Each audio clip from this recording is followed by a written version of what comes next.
দেখুন এখন এই কাঁচকলা আলু কেটে নেবো, করবো মাছের ঝোল, ইলিশ মাছ, তাই জন্য কাঁচকলা আলু দিয়ে করবো, পাতলা ঝোল করব। কেটে নিই আগে।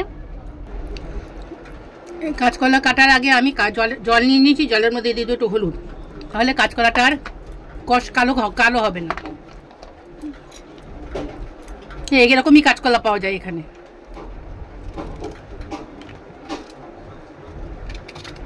লম্বা তো 3 টুকরো করে নিলাম, এবার খোসাগুলো ছাড়িয়ে নেব।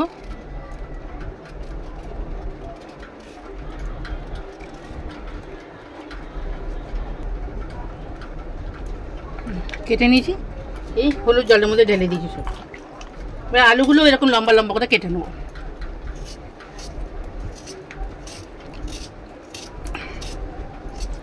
দুর্দান্ত লাগে এই রান্নাটি, না এত দুর্দান্ত লাগে। আমি প্রথম খেয়েছিলাম আমার মামা বাড়িতে, এমনি করে খাই, কিন্তু সেই মামির মতন স্বাদটা আসে না, তবুও করি।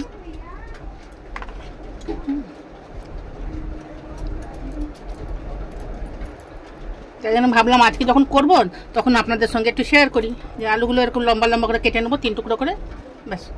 একটা আলুই দেবো, একটা দেবো না, অনেক বেশি হয়ে যাবে। হয়ে গেছে, এবার চলে যাওয়া যাক রান্নাঘরে উদ্দেশ্যে। দেখুন কলাগুলো আর কালো হবে না।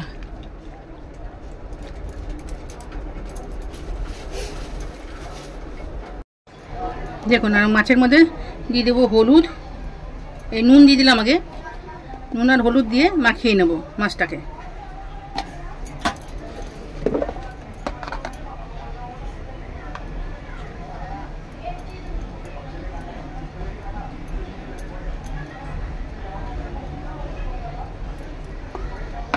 এটা ভালো করে মাখিয়ে নেবো। আপনি এই পেটে করে 2 পিঠে নুন হলুদ মাখিয়ে নেবো, এটা ভাজা করবো।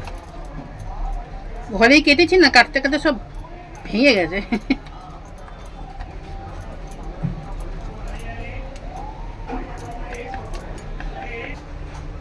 দেখুন এখানে তেলটা আমার গরম হয়ে গেছে। এটা কালকেরই মাছ ভাজা তেল, বড়া বানিয়েছিলাম না, সেই তেলেই ভাজা করব।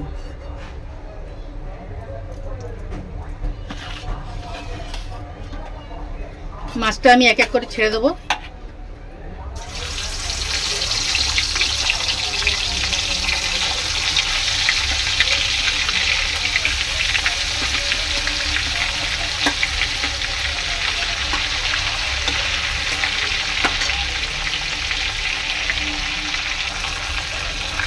এক পিঠে ভাজা হয়ে গেছে, আমি এক পিঠে এবার পাল্টি করে দেবো। অনেক আস্তে আস্তে করতে হবে, বেশি কড়া ভাজা করব না।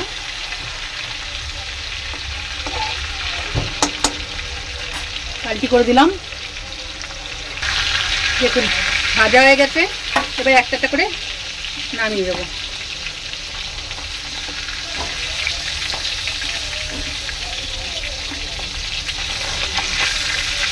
ইলিশ মাছ আর খিচুড়ি বর্ষার দিনে যে হতো, তাহলে আরো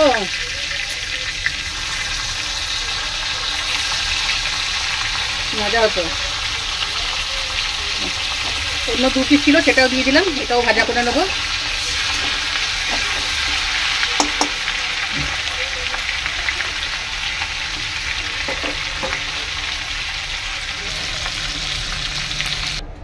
দেখুন আমার সব মাছ ভাজা হয়ে গেছে। এবার কড়াই থেকে কিছুটা তেল আমি বার করে রেখেছি।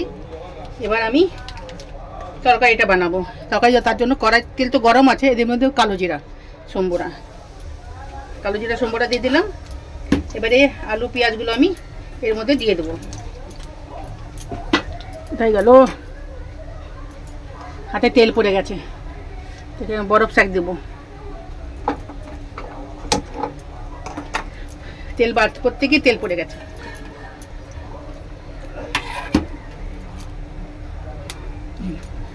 কালো জিরা দিয়ে এবার কালো জিরাটা ভাজা হয়ে গেছে। এবার দিয়ে দেবো এই আলু আর কাঁচকলাগুলো, একটু ঢাকা দিয়ে দেবো। একটুখানি তো পুরো তেল উঠবে না, পুরো ঘর তেল তেল হয়ে যাবে।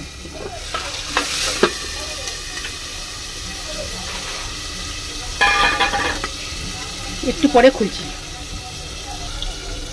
ঢাকনাটা খুলে দেবো।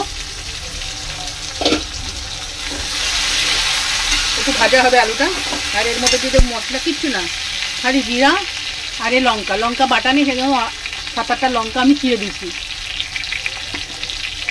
বেটে দিলেও হবে, চিড়ে দিলেও হবে।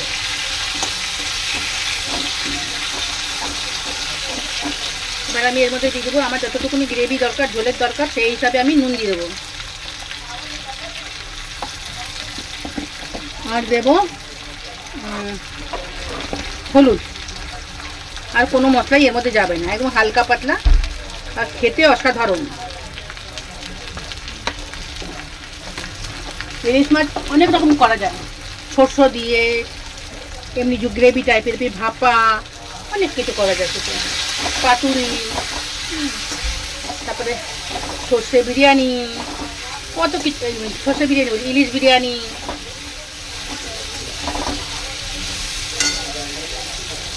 আলু বেগুন দিয়েও ঝোল করা যায়, আলু কাঁচকলা দিয়েও করা যায়। এর মধ্যে আদা দেওয়া যাবে না, কিন্তু আদায় কাঁচকলাই চলে না, সেই জন্য আদা দেবো না।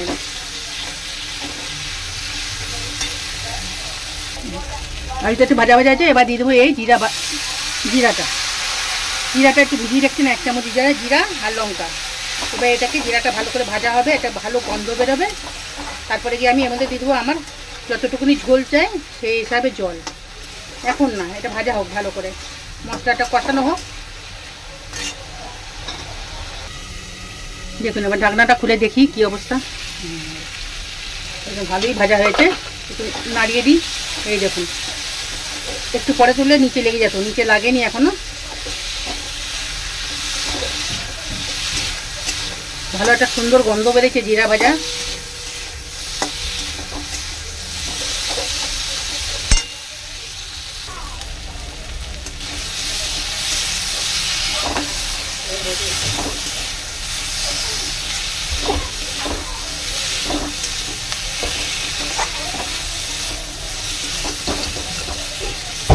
মশলা আমার ভাজা হয়ে গেছে। এবার দিয়ে দেবো আমি এর মধ্যে জল। এতে আলুটা সিদ্ধ হবে, কলাটা সিদ্ধ হবে সেই পরিমাণে, আর আমার ঝোল থাকবে সেই পরিমাণে। এই দেখুন 1 বাটি জল দিয়ে দিচ্ছি, দিয়ে দিলাম। এবার ভালো করে মিশিয়ে এটাকে আমি গ্যাসটা স্লো করবো না, থাক, অল্প পরে করবো, আগে ফুটে উঠুক তারপরে স্লো করবো। ততক্ষণ আমি একটু ঢাকা দিয়ে দেবো, ঢাকা দিলে কি তাড়াতাড়ি হয়ে যাবে। দেখি এবার কি পজিশন, ঢাকনাটা খুলে দিই। ঝোল টকবক করে ফুটছে, আলুটাও সিদ্ধ হয়ে গেছে, কলাগুলো সিদ্ধ হয়ে গেছে, সেই জন্য আমি আলাদা তুলে রেখেছি। তাহলে ওর মধ্যে রাখলে না একদম ঘোলে ভর্তা হয়ে যেত। এর মধ্যে দিয়ে দেবো এবার মাছগুলো, একটা করে মাছ ছেড়ে দেবো।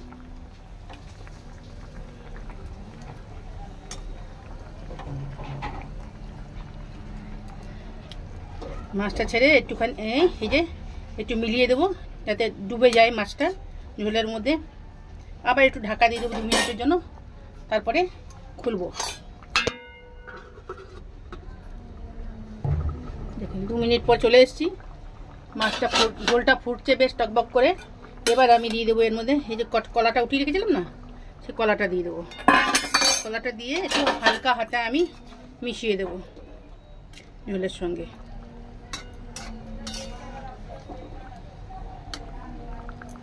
হ্যাঁ, মাছটা হয়েছে রেডি। একটু পরে আমি সার্ভ করবো, একটু হালকা ঠান্ডা হোক, না তো এত গরম গরম সার্ভ করা যাবে না। ঢাকা দিয়ে রেখে দিই। এবার গ্যাসটা করে দেবো বন্ধ। দেখুন ঠান্ডা হয়ে গেছে। এবার আমি অন্য বাসনে ঢেলে নিচ্ছি, এই বাটিটার মধ্যে ঢালবো।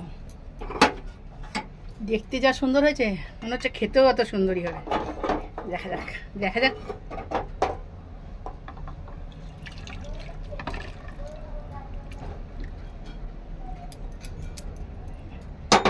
দেখি আমার ইলিশ মাছের ঝোল, আলু কাঁচকলা দিয়ে ইলিশ মাছের ঝোল। দেখুন দেখতে কি সুন্দর লাগছে না? চলুন এবার খাবারটা বেড়ে নিয়ে যাক। দুপুরের লাঞ্চটা এখন রেডি করা যাক। রান্না যখন আমার হয়ে গেছে, এই হচ্ছে সাদা ভাত, এই দেখুন সাদা ভাত, আর এই হচ্ছে ইলিশ মাছের ঝোল, আলু কাঁচকলা দিয়ে, আর এই হচ্ছে স্যালাড। স্যালাদের মধ্যে গাজরই আছে, আর কিছু না। ঠিক আছে, এটা কেমন হয়েছে আজকে দুপুরের লাঞ্চটা অবশ্যই জানাবেন। অসাধারণ খেতে হবে, একটু বলতে পারি, খেতে অসাধারণ হবে। এখনো খাইনি, কিন্তু খেতে অসাধারণ হবে। যদি ভালো লাগে ভিডিওটা, রান্নাটা, তাহলে একটা লাইক, কমেন্ট, শেয়ার, সাবস্ক্রাইব নিশ্চয়ই করবেন। আর পাশে থাকবেন, আসছি একটা নতুন ভিডিও নিয়ে, নতুন রান্না নিয়ে, মানে নতুন রান্নার রেসিপি নিয়ে। সকলে ভালো থাকবেন, সুস্থ থাকবেন। চলো, বাই বাই, টাটা।